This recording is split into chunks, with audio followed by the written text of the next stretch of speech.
Hello dear students, welcome to the another video tutorial of parasitology. In previous lectures, we have completed 4 chapters. In first chapter introduction, we have seen that the scope and the branches of the parasitology, what is meant by host, the type of the host, parasite, what is meant by the vector, the terms which are coined for the mutualistic uh, symbiotic associations in between the parasite and the host, or the parasite with the parasites, like the commensalism, mutualism, and the parasitism we have seen. In second chapter, the types of the parasites, we have seen the various types of the parasites. Um, in third chapter, we have seen the various types of host, as parasites are get differentiated into the various categories. Likewise, the mode of infection by means of that parasite is uh, ultimately going to part of the host, that is the several types are get divided of the host by means of the type of the infections. Then we have seen the host parasite relationship. In that we have studied the host specificity, what is meant by host specificity, and the specific transformations of that particular parasite is needed to live in these particular type of the parasite, that may be the paratenic host or the final host. Okay, so we are starting chapter 5 today, and the this is the big chapter, weightage of the 12 to the uh, 16 lectures.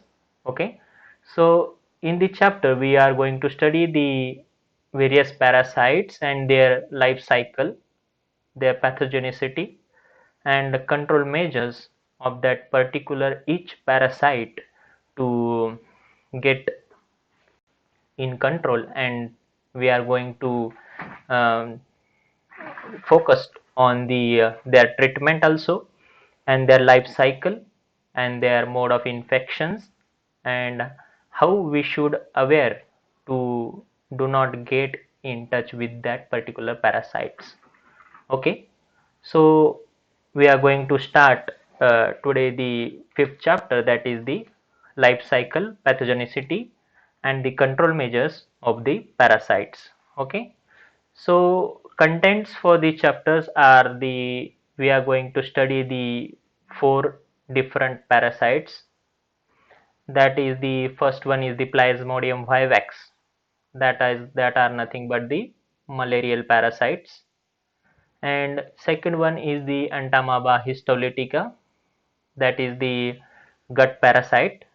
And Ascaris lumbricoides, is the third type of the parasite, and that is of the roundworms, and how that get infested, their life cycle, and their mode of distributions all over the world, as well as their pathogenicity, and their control measures. And the fourth uh, main parasite we are going to study, that the Taenia solium, that is the pork worm, or the which is the also the gut parasite we are going to study. So in today's session we are going to focus on the Plasmodium, and in this session, Plasmodium, we are going to study their Plasmodium, what are the Plasmodium, and their structures, and their characteristics, as well as uh, their mode of distributions. Okay, in the first part, in the we will continue this Plasmodium in the part second of the Plasmodium, as their life cycle, as well as their mode of infections and their control measures. Okay, so let's start with the Plasmodium vivax. We are going to study there are several uh, about the 156 named species of this Plasmodium, but as an example we are going to study the one particular type of the Plasmodium species, that is the Plasmodium vivax or the Plasmodium falciparum. Okay, so the Plasmodium are commonly known as the malarial parasites and may be described as a genus of intracellular parasitic protozoans. Okay, so they are also referred as the parasitic protozoans, and we all know that the protozoans are the specific organisms which causing the several diseases to the vertebrates. Okay, so there are approximately 156 known species of the Plasmodium in the world, and in which infect the various species of the vertebrates as well as the other mammals. Okay, so there are obligate parasite. Okay, these Plasmodium species are the obligate parasites of the insect, but we know that they are living in the insect, for example mosquitoes, but they are not going to harm that particular mosquitoes. Okay, because they are in the developmenting stage in that particular mosquito. They are not causing any harm to the mosquito, but when that paratenic or the obligate parasite is going to enter in the human body, that ultimately going to uh, cause the parasitic infections, and they are get invade into the red blood corpuscles, and um, they are going to continue their life cycle in the vertebrates or the red blood corpuscles of the mammals or the vertebrates. Okay, so these Plasmodiums are required to different hosts, as we all know, the obligate the paratenic host as well as the main host. Okay, so they require two different hosts in order to complete their life cycles. So in vertebrates, they multiply within the liver cells or the red blood cells. Okay, so where they not obtain nourishment but also damages the cell, means they are getting their nourishment from that cells, that these Plasmodium species are feeding on the hemoglobin of the red blood cells, as the hemoglobin is one particular type of the specific type of the protein, and they are feeding on that particular type of protein known as hemoglobin. Okay, so they are causing diseases, and that disease is known as the malaria. Hence these parasites are also known as the malarial parasites. Okay, so there are hence there are 156 named species of the Plasmodium, but there are 4 Plasmodium species which are capable to cause malaria into the humans. We are going to focus on the human, hence the human race is important to these particular type of the diseases, and we are going to um, take measures to get recovered or to get in controlled this particular type of these uh, malarial parasites. Okay, so the first one species is the Plasmodium falciparum, which is abundant in the all type of the Plasmodium species in the world. Second one is the Plasmodium ole. Third one is the Plasmodium malariae, and mm, four, fourth one is Plasmodium vivax, and fifth one is the Plasmodium knowles. Okay, so and so on. There are several 150 species of this particular species known as the Plasmodium. So this Plasmodium is also known as the that they cause the disease known as malaria. Okay, in the world Malaria comes from the Italian word, that is the uh, mal and the area.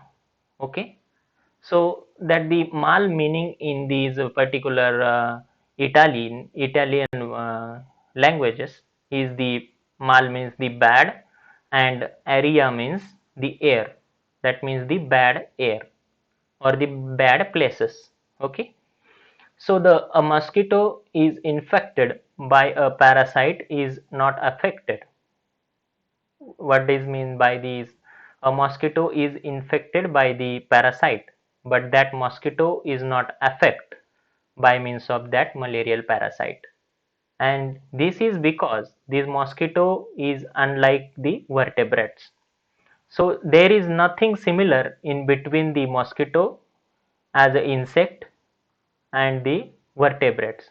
Though these parasites, the malarial parasite, are specially uh, they evolved for this particular type of the vertebrates, and they are going to live in this particular type of the red blood corpuscles.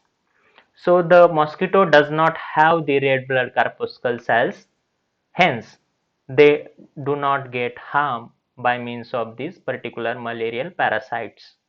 Okay, so in which the parasite develops, and they are going to uh, procure their developmental stages, and in the they get when they get going to get chance to get infest by means of this um, uh, from their saliva to the man, hence they are going to get chance and they are infecting the human race, and going to get their life cycle going to get complete in the uh, ultimate their host.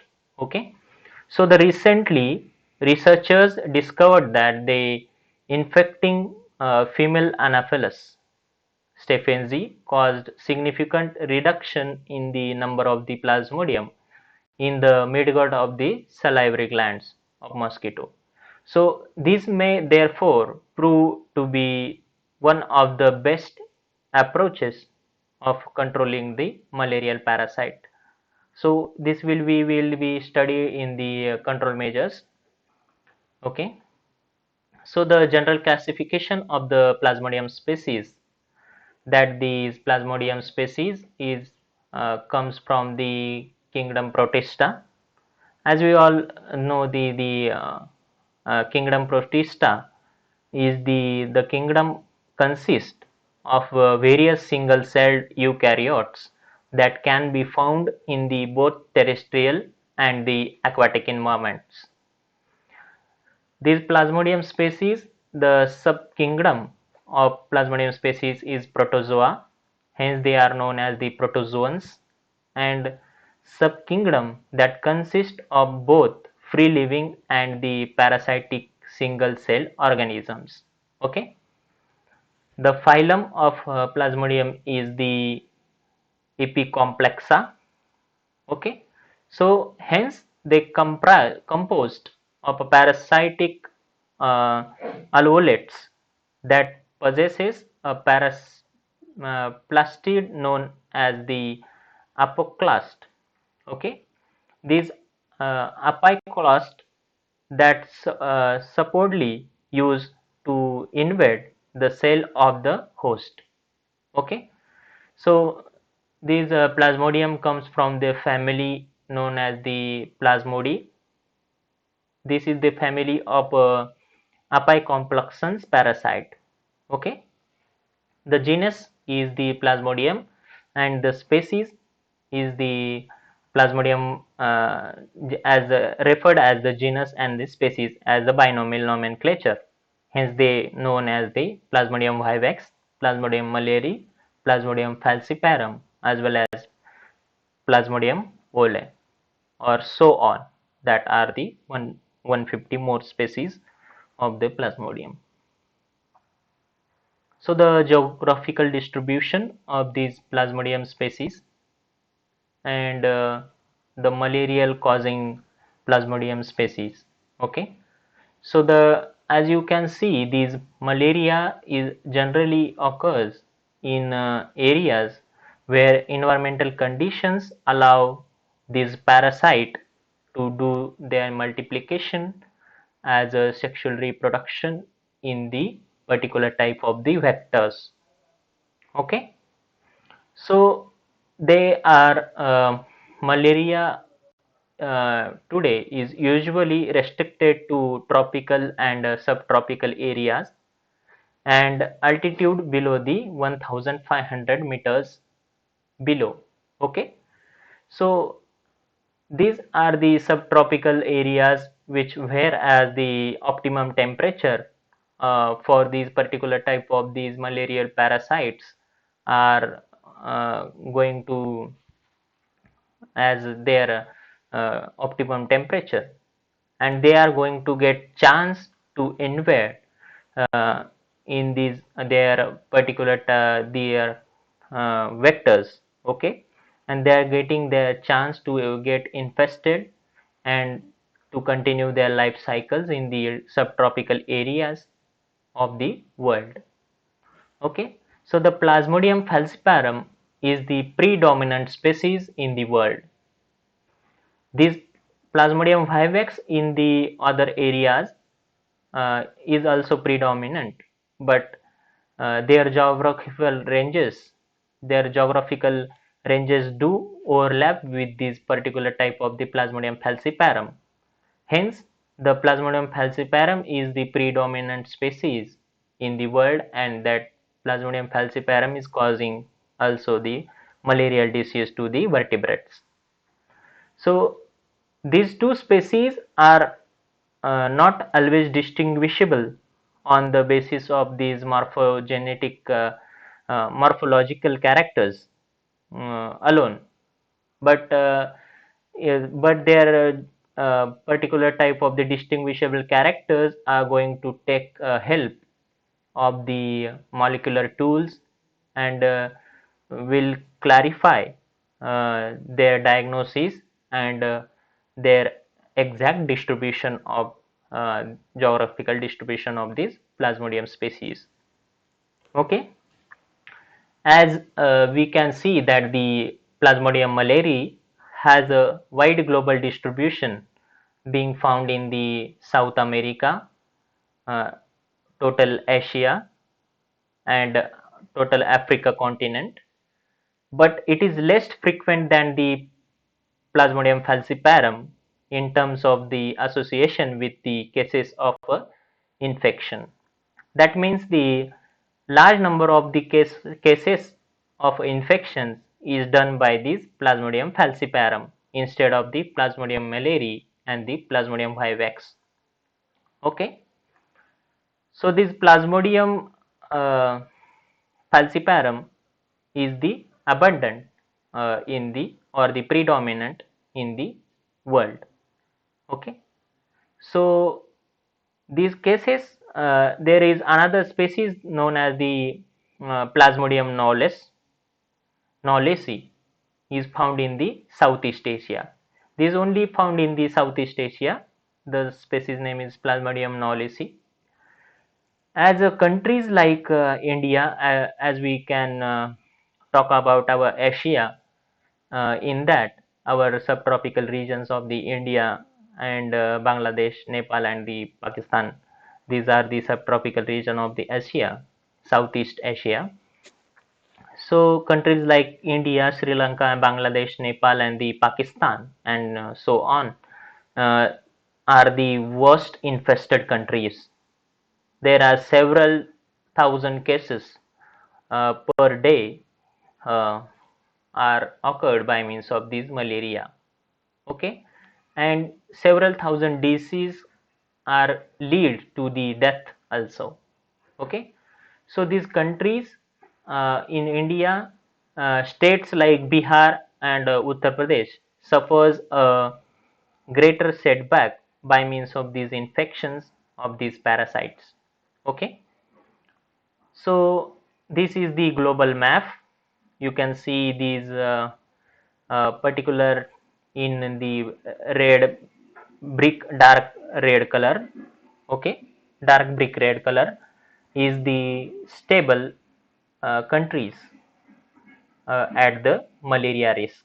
Okay, and the in the uh, light pink color, that is the unstable countries or the unstable areas of the world which are the at the malarial risk, and the at the white and rather than the all other the white in color, that are the malaria free countries. That may be the Russia, you can see in the some regions of the China, some regions of the Africa, and total Northern America. Okay, but in Northern America there are in total number of species and their total number of infections are given in these particular type of the boxes. Okay, as you can see the Plasmodium falciparum, the total number of infections are the 85.3 million, and in the Asia and the Pacific Ocean, okay, that means the India, Afghanistan, Bangladesh, Pakistan, as well as the uh, China, as well as the some regions of the Malaysia, as well as the up to the Japan.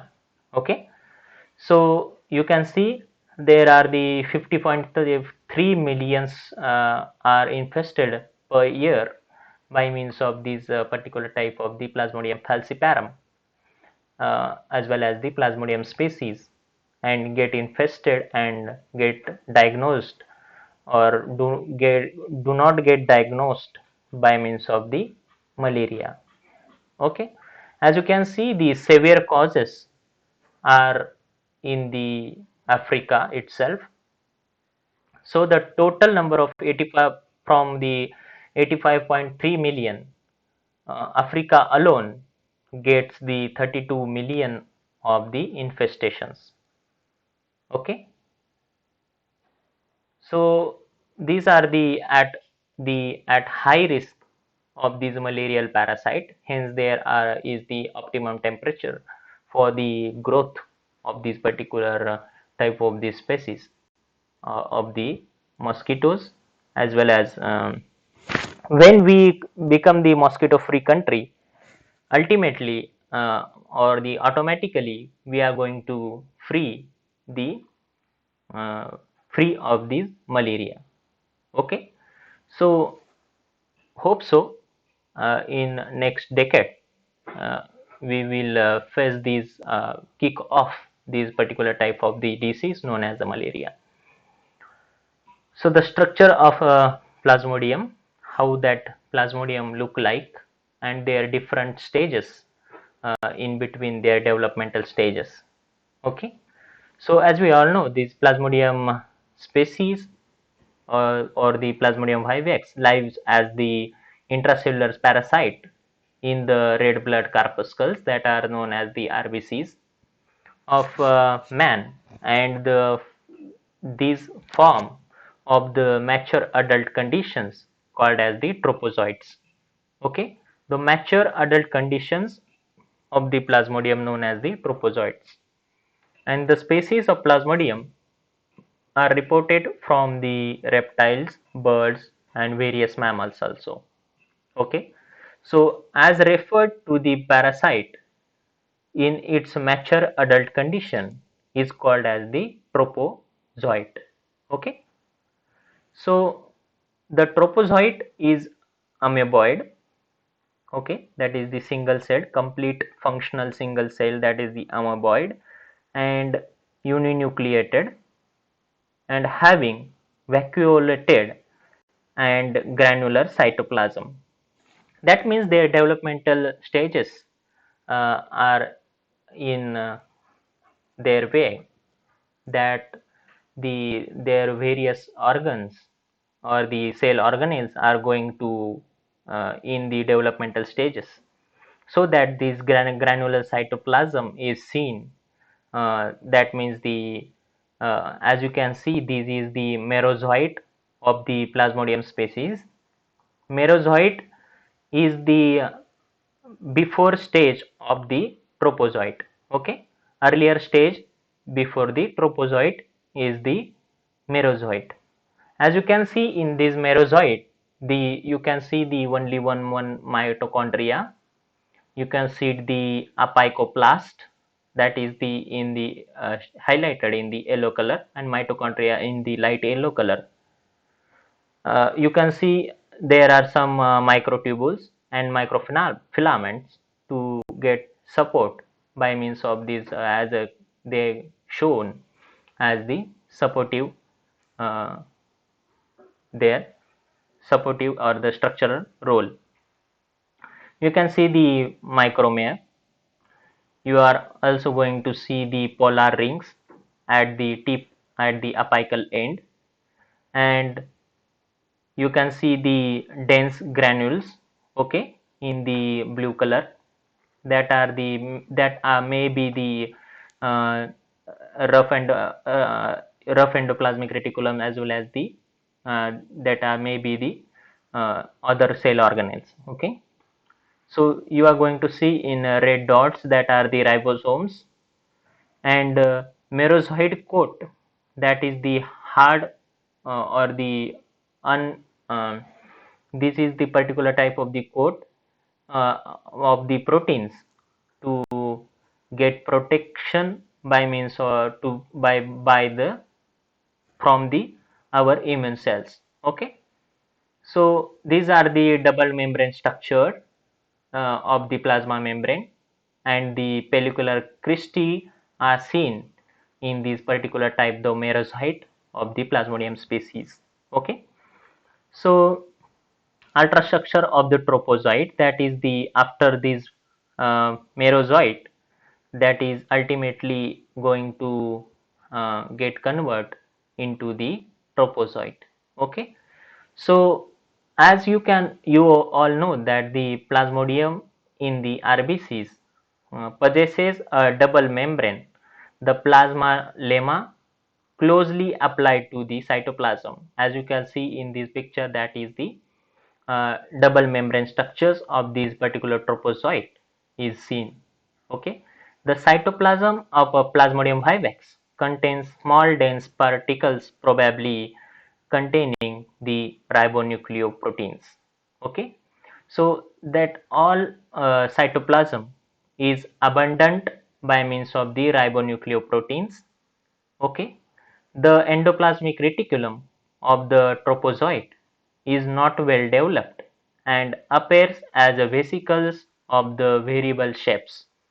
Okay, that you can see that the vesicles or the vacuoles are nothing but the endoplasmic reticulums, underdeveloped endoplasmic reticulums of the trophozoites. Okay, and the mitochondria of the trophozoites are possesses double membrane structures and show peripheral cristae and a structureless central region. Okay, and they are based on the central region, hence the nucleus of this trophozoite is uh, lies at a periphery.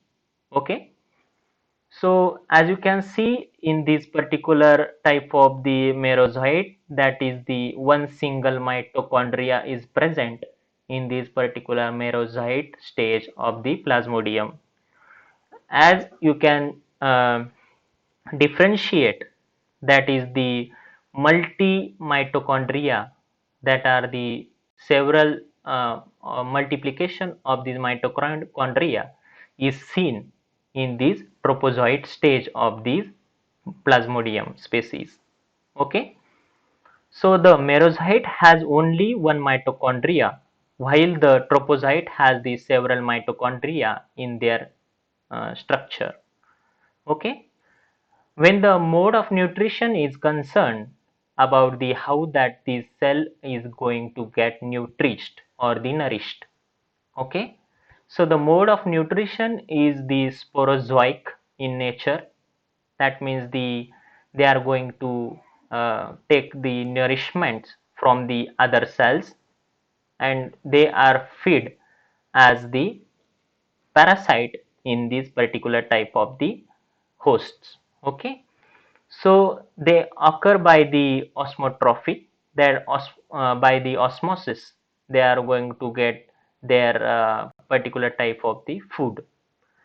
Okay, so the organ of locomotion is present in this particular type of the trophozoite. That means they can move from one place to another place, and respiration is take place by means of by the anaerobic conditions are happen over there, and these trophozoite, the ultrastructure of this plasmodium, is going to respire anaerobically. Okay, so the reproduction occurs both by the sexual as well as the asexual methods. We are going to see in the life cycle that the how they are going to reproduce. Okay, so as we all know, the mode of nutrition, they are going to uh, uh, they are going to feed on the uh, RBC, and they are going to feed on the hemoglobin, that is the abundant protein in the RBC. Okay, hence they are get invaginated in the RBCs, and they are located in the particular coated shells of these particular single non-nucleated cells known as the Redberg corpuscles. Okay, so as you can see in this particular type of the chart, that is the early stages of these trophozoites. Okay, okay. So the trophozoites and its early stages, that is the in the some species of the plasmodium are seen. Okay, like the plasmodium falciparum, plasmodium malleri or the novelsi. Okay, plasmodium ole and the plasmodium vivax. Okay, so as you can see in the plasmodium falciparum, that is the delicate rings are seen in the RBC, that are the double dots like the headphones uh, look like in the RBC in the stage, or the in if it is get infested by the plasmodium falciparum. Okay, and in the latter stage, when that multiplication is occur, that the multiple infection is common in these plasmodium falciparum in each RBC, that while RBC size remain unchanged, even though there is a single organism in a particular RBC or the multiple organisms at a time in a particular RBC, the shape of that RBC is not going to change. Okay, so the in case of the Plasmodium malleri or the Plasmodium novelsi, the small thick rings, that are the rare type of the headphones, headphone like structures, that are the small thick rings are appeared by the malarial um, uh, parasites. Okay, so in the latter stages, the RBC size remain unchanged. In the Plasmodium malleri and the Plasmodium falciparum, the size of these RBC do not change in the latter stages of the trophozoites. Okay, so in case of the Plasmodium ole, the thick ring form while the RBC contains is suffers like the dots. Okay, that you can see in the Plasmodium falciparum and the Plasmodium malleri, there is nothing changed. uh, uh, they are look like similar, but in case of the Plasmodium ole, that the red dots as well as these shuffle dots. Okay, these shuffle dots are seen in this particular type of the RBCs. Okay, and the latter stages, these RBC appears enlarged, get round or the oval shaped. Okay, so the shape of the RBC, like the Alpenliebe chocolate, is going to change in the round form or the oval shape. Okay. So in case of the Plasmodium vivax, the thick rings forms the while the RBC contains uh, Schaffer's dots as like as the Plasmodium ole, and in the latter stages, in when their multiplication is occurred, the multiple infection is not as common as the Plasmodium falciparum. Okay, so the RBC is enlarged as like as the Plasmodium ole in case these particular type of the parasitic infections and these particular type of the trophozoite stages of these particular type of the Plasmodium species. Okay, so we are going to stop here, and in next lecture that will be the part second of the Plasmodium. We are going to study the life cycle uh, and the control measures and the pathogenicity of these Plasmodium species. So thank you guys.